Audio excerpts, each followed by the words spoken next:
क्या आप भी मंदिरों में दर्शन करने जाते हैं? तो ये आपको जरूर सोचना चाहिए कि अगर हम मूर्ति को अपने घर में लाके प्रतिष्ठापित करते हैं तो मंदिरों की क्या आवश्यकता है? और अगर मंदिरों की आवश्यकता है तो कौन से मंदिरों की? उन मंदिरों की जहाँ पे गरीबों की झुकी झोपड़ी तोड़कर मंदिरें बनाए जाते हैं। क्या ये सारी चीजें वेदों में बताया गया है? क्या वेद में ये भी बताया गया है कि झुगी झोपड़ी हटाकर मंदिर बनाना शुभ है? या फिर ये बताया गया है कि मंदिर को तोड़ना शुभ है? आज हम इस एपिसोड में इसी झकझोर देने वाले सत्य से रूबरू होंगे और ये जानेंगे कि मंदिर में साइंस है या सुपरस्टिशन। इसलिए इस एपिसोड को अंत तक जरूर देखिएगा, वरना शुरुआत नहीं समझ पाएंगे।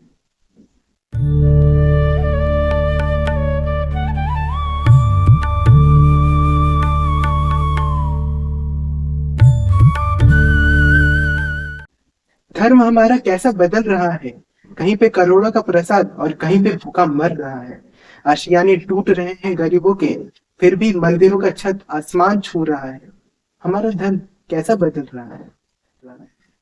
धर्म का काम हमारे आत्मा को परम आत्मा बनाना है, उस परमात्मा से मिलाना है, न कि भ्रम फैलाना है।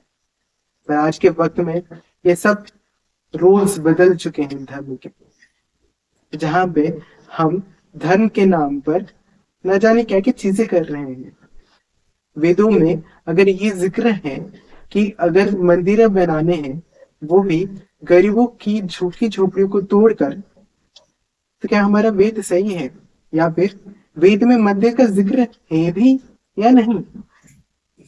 प्राचीन काल में, वैदिक पीरियड में, जब उन रिसर्चर्स की मैं बात कर रहा हूँ जिन्हें आप लोग ऋषि मुनिया समझते हैं, इन ऋषि मुनियों ने जो तप और त्याग किया था, उस वक्त तपस्या की थी और परम ज्ञान यानी ब्रह्म ज्ञान पाया था, यानी कि यूनिवर्सल नॉलेज पाया था, उसको ही तो रिसर्चर्स कहते हैं।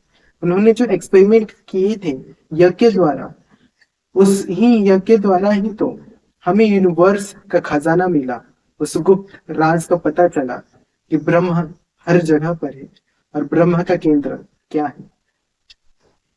यज्ञ, बहुत प्रकार के यज्ञ होते थे और उन यज्ञों में घी की आहुति दी जाती थी। ऐसा माना जाता है कि उस यज्ञ में से जो धुआं निकलता था उससे एयर पॉल्यूशन रिड्यूस होता था। और जहां तक कि ये भी माना जाता है कि नित्य यज्ञ में और अश्वमेध जैसे बाकी यज्ञों में अतुल्यता, पुष्टि, नृत्य, ऐसे सारे यज्ञों में से यूनिवर्सल बैलेंसेस को संभाला जाता था, पावर्स को भी संभाला जाता था, इकोलॉजिकल और एनवायरमेंटल बैलेंसेस को संभाला जाता था। तो सोचिए, उस वक्त के ऋषि मुनि रिसर्चर्स नहीं थे क्या, जिन्होंने आज के बिना यंत्र के ही उस वक्त ये सारी चीजें जान ली थी। और यहाँ तक कि उनको बैलेंस करने के लिए भी, कंट्रोल करने के लिए भी उनके पास औजार थे, उनके पास मेथोडोलॉजी था, और वो था मेथोडोलॉजी यज्ञ का। बहरहाल वेदों में अगर ये सारी चीजें देखी जाए तो यही सारी चीजें हैं। यजुर्वेद आप खोल के देख लीजिए, उसमें यज्ञ के तरीके बताए गए हैं, मेजरमेंट्स बताए गए हैं। तो चारों वेद पढ़ लीजिए, मंदिर का कहीं जिक्र नहीं। कहीं पे भी वेद में ये नहीं कहा गया है कि मंदिर बनाइए, क्योंकि यजुर्वेद के 32वें अध्याय के 3 श्लोक में यह कहा गया है कि न तस्य प्रतिमा अस्ति यशस्य नाम महद यशस्य दिवस्य सह परम पादम स ही विश्वस्यो आयु उत्तम। यानी गॉड इज फॉर्मलेस। ईश्वर जो है उसका कोई आकार नहीं है, जो सनातन भी मानता है, जो वेद भी मानते थे और उस वक्त के रिसर्चर्स भी मानते थे कि ईश्वर का कोई आकार नहीं है। यानी कभी भी उन्होंने मूर्ति बनाया जाए भगवान का, ये माना ही नहीं, क्योंकि भगवान तो हर जगह पर है। जैसे कि मूर्ति अगर देख लिया जाए तो जैसे कि हमने पिछले एपिसोड्स में बताया था कि वो सोर्स है एनर्जी का, यानी भगवान भी सोर्स है एनर्जी का। वैदिक में इसको अलग तरीके से परिभाषित किया गया है। अगर साइंस के लिहाज से बोला जाए तो इस पूरे वर्ल्ड में, पूरे यूनिवर्स में अलग अलग गैलेक्सीज हैं, अलग अलग सोलर सिस्टम्स हैं, अलग अलग अपने अपने सिस्टम्स हैं। अगर छोटे से एटम से लेकर भी अगर हम यूनिवर्स तक देखें तो बहुत सारे पार्टिकल्स है और उसका कोई केंद्र बिंदु है जिसके इर्द गिर्द वो बाकी के पार्टिकल्स घूमते हैं।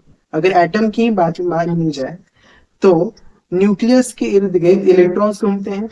अगर सोलर सिस्टम की बात मानी जाए तो सूर्य के इर्द गिर्द पृथ्वी और अन्य ग्रह घूमते हैं। वैसे ही हमारा जो सौर मंडल है वो भी किसी और अन्य प्लैनेट या फिर कोई एक केंद्र के इर्द गिर्द घूमता है।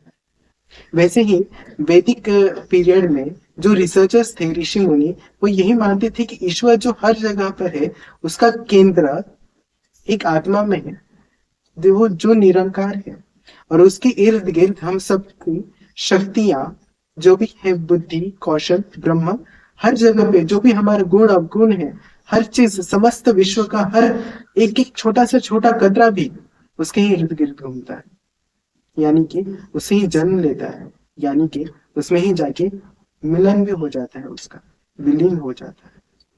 बहरहाल इस मुद्दे को हम और विस्तार तरीके से आगे की किसी एपिसोड्स में जरूर समझेंगे, पर इस वक्त ये समझना अनिवार्य है हम सबके लिए कि ईश्वर निरंकार है। मूर्ति की आवश्यकता क्यों है? और मूर्ति की अगर आवश्यकता है तो मंदिरों का महत्व क्या है? असल में इसके पीछे भी एक साइंस है, एक लॉजिक तो है। वो लॉजिक ये है कि पुराने वक्त में जो ऋषि मुनि एक्सपेरिमेंट्स करते थे, उससे जो उनको ज्ञान मिलता था वो एक जगह पे तो समाहित करके रख नहीं सकते, क्योंकि अगर एक जगह पे ज्ञान समाहित करके रख दिया तो उसका कोई अर्थ नहीं है। जैसे कि पैसे को अगर एक तिजोरी में सालों साल तक रख दिया जाए, क्या मूल्य रहेगा उसका? क्या उससे कुछ खरीद पाएंगे हम? नहीं ना। पैसे को मार्केट में फेंकेंगे और वो इकोनॉमिकली मल्टीप्लाई होकर आएगा, तो उस पैसे का कुछ महत्व है ना। ज्ञान भी इसी बिजनेस को समझता है, ज्ञान का भी यही बिजनेस है। यानी ज्ञान को हम अगर बांटेंगे तो वो मल्टीप्लाई होके आएगा। ऋषि मुनि के पास जो ज्ञान आता था उस वक्त एक्सपेरिमेंट्स और यज्ञ करके उसको बांटने के लिए उन्होंने मंदिर प्रतिष्ठापित किया। एक मीटिंग बुलाने लग गए बड़े बड़े और ऋषियों का और कुछ आम जनों का भी। केदारनाथ जैसे और हरिद्वार जैसे तीर्थ स्थलों का बहुत पुराना इतिहास रह चुका है। इतिहास में जाके कभी पढ़ लीजिएगा कि वहां पे ऋषि मुनि और बहुत सारे बड़े बड़े पोएट्स तक का भी लिटरेचर के तौर पे भी मीटिंग्स होते थे। हर्षवर्धन के वक्त में भी ऐसा हुआ था, जो उस वक्त से होते आ रहा है। क्या महाकुंभ इसी का प्रतीक है? बहरहाल यहाँ जो भी मीटिंग होते थे उसमें जो भी नॉलेज फैलाया जाता था, उसी के कारण तो सनातन धर्म भी आया, जहाँ पे लोगों ने समझा कि असल में इन सब के पीछे तो साइंस है, क्योंकि सनातन साइंस है। ऋषि मुनियों ने ये सारी चीजें समझ ली थी और उन्होंने अपने अपने कथाओं के जरिए इस चीज को विस्तार तरीके से बताया। जैसे कि अगर रामायण का ही कोई एक भाग पकड़ लिया जाए, जहां तक कि अभी मेरे ध्यान में अभी आ रहा है कि बताया गया था कि किसी पत्थर पे राम जी का नाम लिख दो और उसको समंदर में फेंक दो तो वो तैरने लग जाएगा। इसके पीछे क्या है साइंस? साइंस तो यही था इग्निशियस रॉक का। ज्योग्राफी जाके पढ़ लीजिए, ज्योग्राफी में बताया गया है कि जो इग्निशियस रॉक है, जो लावा द्वारा बना हुआ पत्थर है, उसको किसी भी पानी में फेंको वो तैरेगा। ऋषि मुनियों ने ये सब जान लिया था। बताया तो बताया कैसे? लोगों को नहीं समझ में आएगा। जैसे कि अभी मैं ही कह रहा हूँ, बहुत कम ही समझ में आ रहा होगा ना। वैसे ही कथा के जरिए ये सब बताना जरूरी था। अब ये कथाएं इतनी बढ़ गई, इतनी बढ़ गई, इतनी बढ़ गई कि हम उसमें ही साइंस को भूल चुके हैं। बहरहाल मुद्दे पे अगर फिर से अगर आए तो भगवान निरंकार है, इसी चीज को समझाना था। यानी कि हर जगह पे जो एनर्जी है वो है ग्रेविटेशनल एनर्जी। पर क्या हम इस चीज को समझ पाए? जो मीटिंग्स होती थी उस वक्त ज्ञान बांटने के, पॉजिटिविटी बांटने के लिए, क्या वो अभी भी है? लोकमान्य तिलक ने जो फेस्टिवल्स शुरू किया था विचार बांटने के लिए, क्या वो अभी भी है? क्या सनातन का जो अर्थ पहले था कीर्तन द्वारा हर जन जन तक प्रभु का एक नाम दोहराने का और उसका अस्तित्व बतलाने का, क्या वो अभी भी है? इंसानियत क्या अभी भी फैलाई जाती है मंदिरों में? और अगर नहीं तो मंदिरों का फिर क्या औचित्य रहा? झुग्गी झोपड़ी तोड़कर विशाल मंदिर बनाना और उन गरीबों को सड़कों पर मरने के लिए छोड़ देना कितना हद तक सही है? तो आप ही बताइए, जहां पर इतने सारे मंदिरें हैं वहां पे इतने सारे बेसहारे लोग क्यों हैं, जिनके पास छत नहीं है, खाने के लिए कुछ नहीं। 2011 के ही सेंसस की रिपोर्ट्स को अगर देखा जाए तो 1.77 मिलियन लोग, उनके पास छत नहीं है। वो सड़कों पर रात को यूं ही रोते हुए अपना वक्त बिता देते हैं। सहारा करने वाला कोई नहीं है, कोई भी नहीं है, कोई भी संस्था भी नहीं है। और उससे भी ज्यादा तो अचरज करने वाली बात यह है कि एक रिपोर्ट ये भी कहती है कि 6 करोड़ों से भी ज्यादा मंदिर, मस्जिद, चर्च और गुरुद्वारे हैं।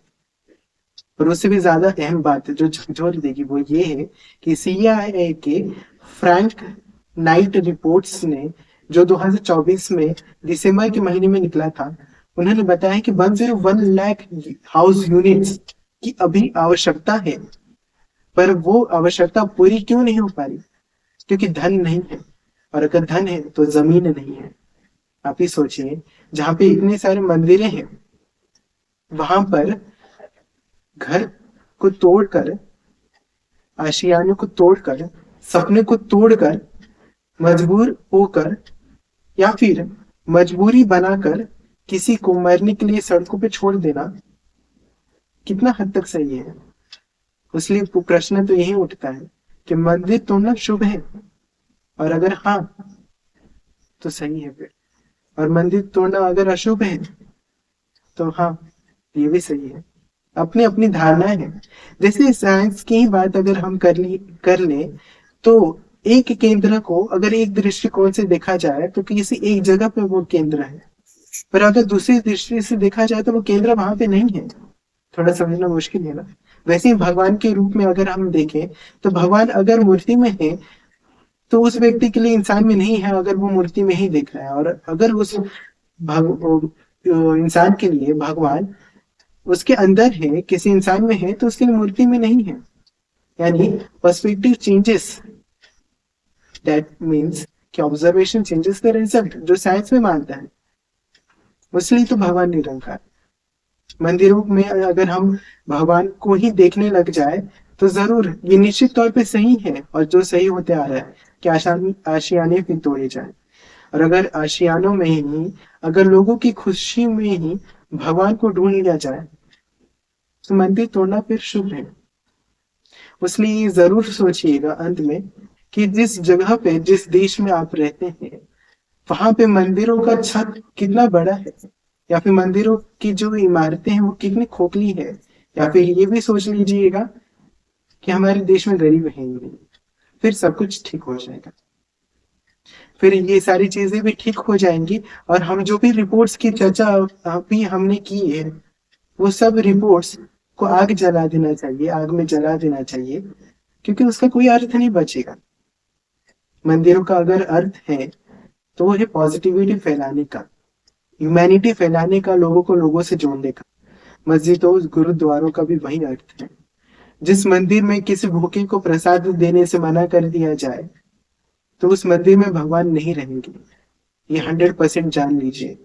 और जिस भूखे को अगर आपने रोटी खिलाई और उसका पेट भरा, या फिर किसी अनाथ बच्चे को उसको अपना लिया, या फिर उसको आश्रय दिया, या फिर किसी स्त्री को उसको सम्मान दिया, उसको बदनाम होने से रोक दिया, या फिर किसी का जात पात न पूछकर अगर सब में भाईचारा मान लिया जाए, या फिर किसी को मरते हुए उसको एक सुकून भरे यादों से नहला दिया जाए, या फिर किसी को जरूरतमंद को अगर दवाइयां पहुंचा दी जाए, तो ईश्वर मिल जाएंगे। जो पिछले एपिसोड में हमने पूछा था कि क्या आपको ईश्वर मिले, तो खुद को ढूंढ लो। खुद को अगर ढूंढोगे तो इंसानियत मिल जाएगी, क्योंकि हम इंसान है, जानवर है। बहरहाल जानवर का भी जो समुदाय है हमसे तो काफी अधिक ही है, अच्छा है, हमारे जैसा बुरा नहीं। इसलिए तो आज के वक्त में ये सारी चीजों को समझना अत्यधिक आवश्यक है।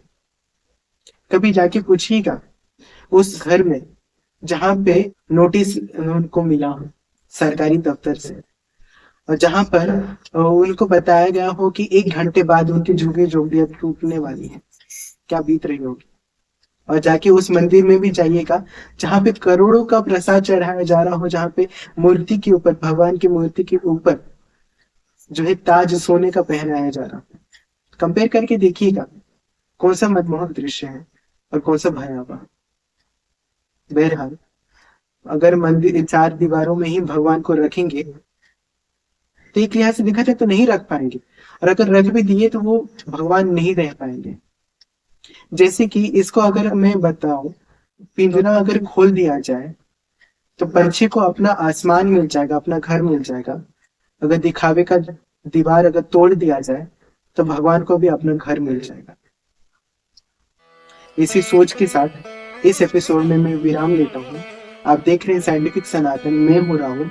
जरूर सोचिएगा कि मंदिरें टूटनी चाहिए या फिर आशियाने बनने चाहिए, पिंजरा खोलना चाहिए और पंछी को उड़ाना चाहिए, या फिर चार दीवारी में भगवान को कैद करके रखना चाहिए। तब जाके पता चलता है कि इंसानियत क्या है, हैवानियत क्या है, भगवान क्या है, शैतान क्या है, धर्म क्या है और अधर्म क्या है। धन्यवाद।